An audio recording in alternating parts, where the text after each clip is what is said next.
From the checkmates with the minor pieces, bishop and knight and king versus king is by far the most advanced and difficult checkmate to master. I've decided to include it with the checkmates lecture because I think it's very important to understand not only the possibility of the pieces, but to see how the pieces work together to reach the goal of mating the single unit king.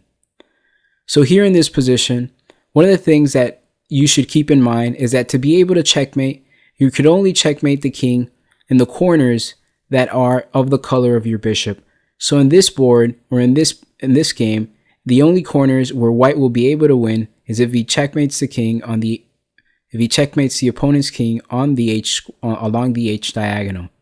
So in this example, another thing I'd like for you to notice is how the coordination of the knight on c4 and the bishop on c2 take away key squares off the opponent. What do I mean?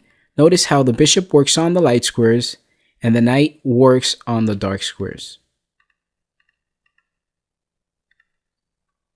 So in this position, it's white to move and white plays bishop to g6. We'll go over this example rather quickly so that we could see how white ends up checkmating black.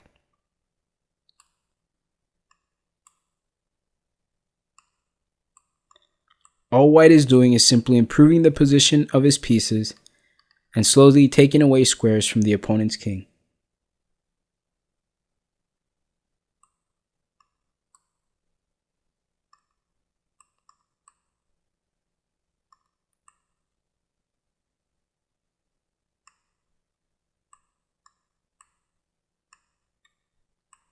Now white has made considerable progress here, and checkmate will soon be attainable.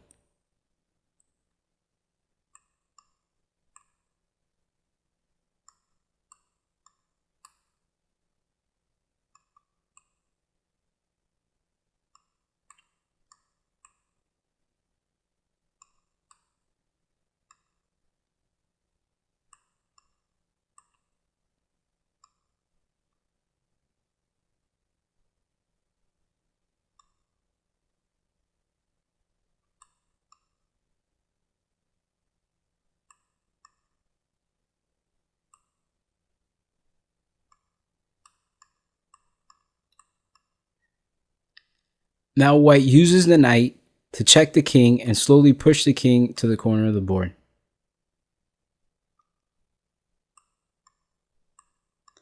Notice how all three minor pieces work to complement each other to take away the squares of the king.